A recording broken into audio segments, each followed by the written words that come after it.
1, 2, 3, come on!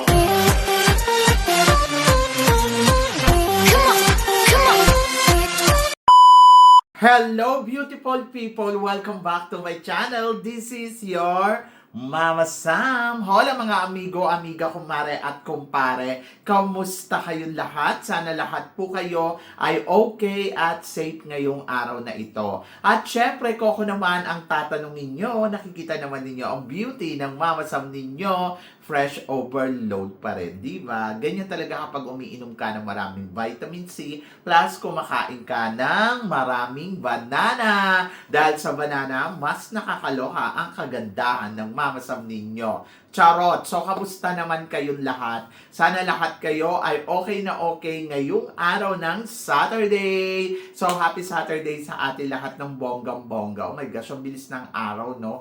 Ngayon ay nasa 15 tayo ng buwan ng August. So, kalahati na ng buwan.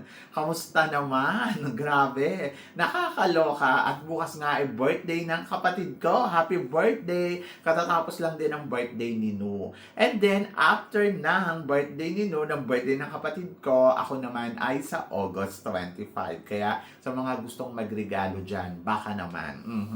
So, yon. So, maraming salamat syempre sa walang sawang pagmamahal at suporta na binibigay ninyo syempre dito sa channel ko. At hindi lang yan syempre sa lahat naman ng makasolid na makamamasam dyan na laging tumututok dito, araw-araw, lagi-lagi.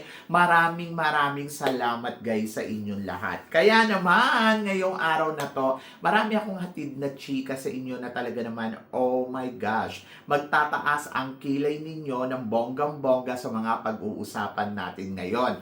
Kaya guys, wag na nating patagalin ang ating mga chika. Para sa una natin chika, eto nga, nanalo nga kagabi bilang isa sa mga the best of Miss Universe Thailand ang pambato ng Odontani para maging Queen of Odontani. Anong chika mo dito, Mama Samuel? Ang chika ko dyan ay congratulations. And then, ayun. So, syempre tuloy ang laban dito sa Miss Universe Thailand. Hindi naman ibig sabihin na siya na ang nanalo, ay siya na ang magiging Miss Universe Thailand. Depende pa sa preliminary competition. Pero marami nagsasabi ha, yung beauty niya maala, sino ba to? Yung first runner-up sa Miss Universe din. Antonia Porcil. Maala Antonia Porcil daw yung ganda niya. To be honest, yung makeup niya, yes. Pero yung quality ni Antonia Porcil, yun yung hindi ko alam kung nakuha niya din. Pero yung looks, yung makeup, yung styling, ayun, parehas sila ni Antonia Porcil.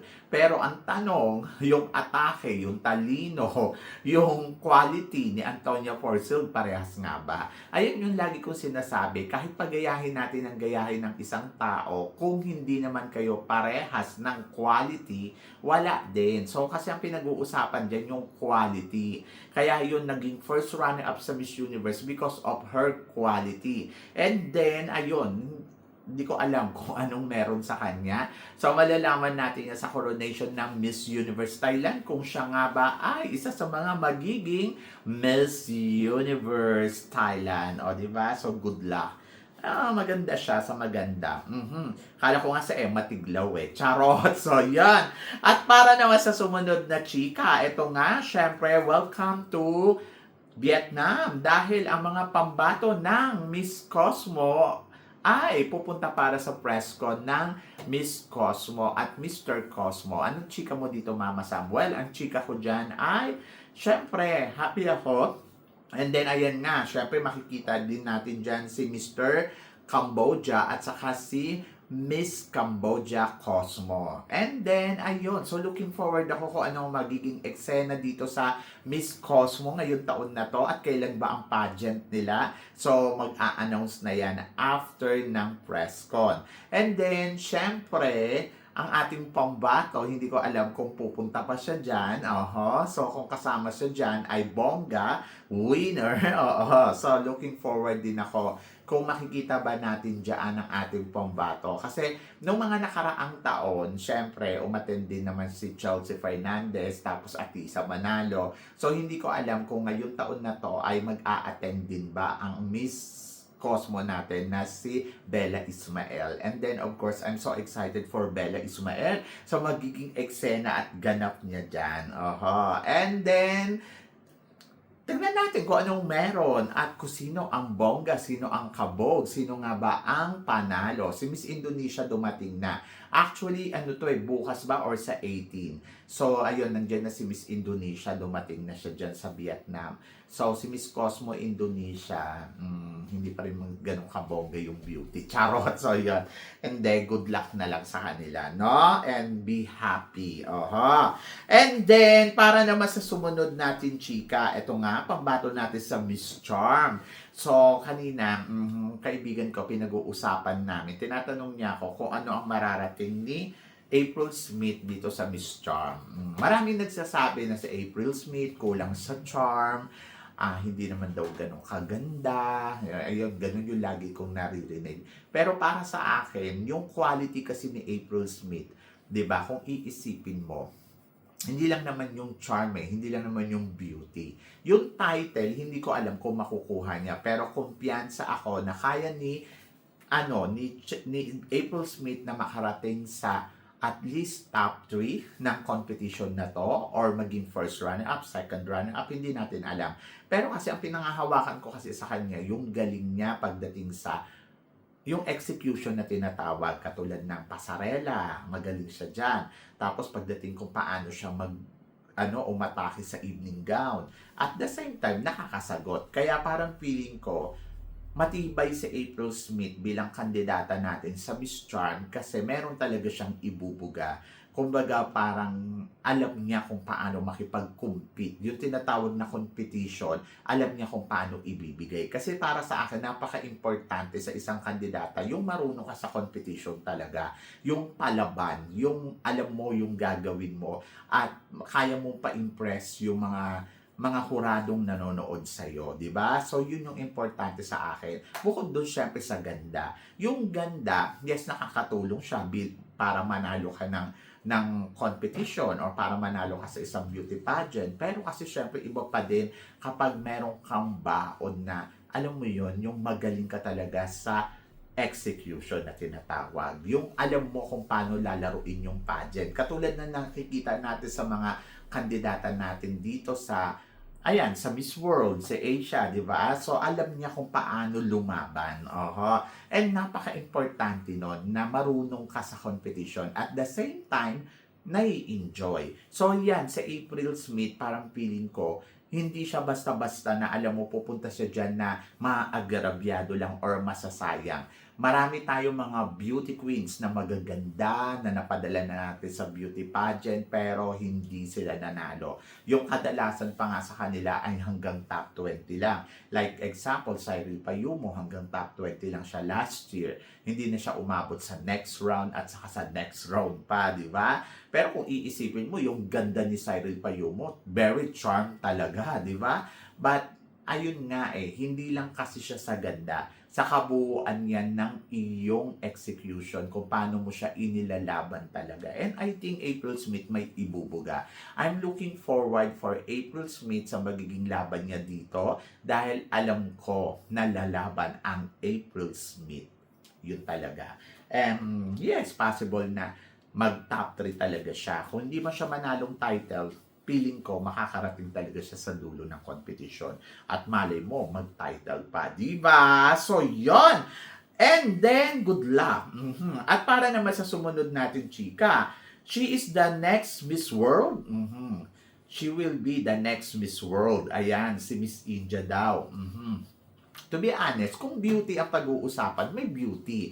At hindi naman natin madideny ang mga taga-India ay lagi naman sila talaga nananalo dito. Sila nga yung isa sa mga pinakamarami ng panalo. Sa Asia, I think naka-6 na yata ang India sa pagkakapanalo sa Miss World, di ba? So, kung iisipin mo, madali lang sa kanila. Pero ang tanong, isa nga ba siya talaga sa mga napipisil ngayong taon na to or hype lang? But, maaga pa kasi ang competition, kaya hindi pa natin alam kung nakikita ba natin na Eto na nga ba, sa Asia nga ba, siya nga ba ang isa sa mga pinakamalakas, di ba? Siya na nga ba ang isa sa mga tinitignan? Maganda kung maganda. Pero, let's see kung ano yung kaya niyang ilaban talaga dito sa competition ng Miss World. 1 month pa bago pa natin malaman ang kumbaga parang 1 month yung competition nila at nasa unang linggo pa lang sila. So tingnan natin kung kung oobra ba. Kasi 3 linggo pa yung hihintayin natin sa laban dito sa Miss World. Kaya wala pang kasiguraduhan kung sino nga ba ang nangunguna, kung sino nga ba ang panalo, di ba? So lahat lumalaban at 111 sila. Hindi ganun kadali, di ba? So good luck kay India. So yon. At para naman sa sumunod natin chika, eto nga, pinag-uusapan ngayon sa social media ang ingay dito sa Miss Universe dahil may dalawa daw may-ari. Ito daw si Raul at saka si Mr. Nawat nag-aagawan para sa pagiging owner ng Miss Universe. Ang sinasabi ni Mr. Nawat, siya na daw ang bagong national director ng Eastern mula sa JKN Global Group. And then si Raul naman ay sinabi niya na siya pa rin daw ang may-ari ng Miss Universe. To be honest, ako, nakakalungkot, no? Kasi yung interest talaga nila sa Miss Universe, ramdam mo. Sila yung mga matataas na tao, pero sila yung talagang nararamdaman mo yung gusto nila. Ako para sa akin, naglabas nga kaninang gabi, eto lang, kanina lang si Mr. Nawat ng statement. Ako sa totoo lang, pagdating kay Mr. Nawat, hindi niya na kailangan pang makipag-agawan or hindi niya na kailangan i-involve yung sarili niya dito sa Miss Universe. Kasi meron naman siyang sariling pageant eh. Meron siyang Miss Grand International na ayun ay isa talaga sa mga minahal natin at isa talaga siya sa mga nasa puso ng Pinoy, ang Miss Grand International. And then meron siyang Miss MGI All-Stars na ngayon ay isa sa mga pinag-uusapan din na pageant, di ba? Kumbaga, para sa akin, I think it's enough na para kay Mr. Nawat na palaguin, tutukan, mag-focus sa kanyang sariling pageant instead na i-involve niya yung sarili niya dito sa Miss Universe na ganyan naman yung ginagawa sa kanya. So ako, para sa akin, sa part ni Mr. Nawat, parang ba't mo hinahayaan na ganyan ang gawin nila sa'yo, di iwanan mo sila, bayaan mo sila, di ba? So, mind your own business na lang. So, doon ka na lang tumutok sa pageant mo kaysa naman na, ayan na, tumutulong ka sa kanila, pero ganyan pa din yung nagiging feedback sa'yo. Parang ikaw pa yung naghahabol at ikaw pa yung masama sa kanila. Di kung lulubog ang Miss Universe, hayaan mo silang lumubog, di ba?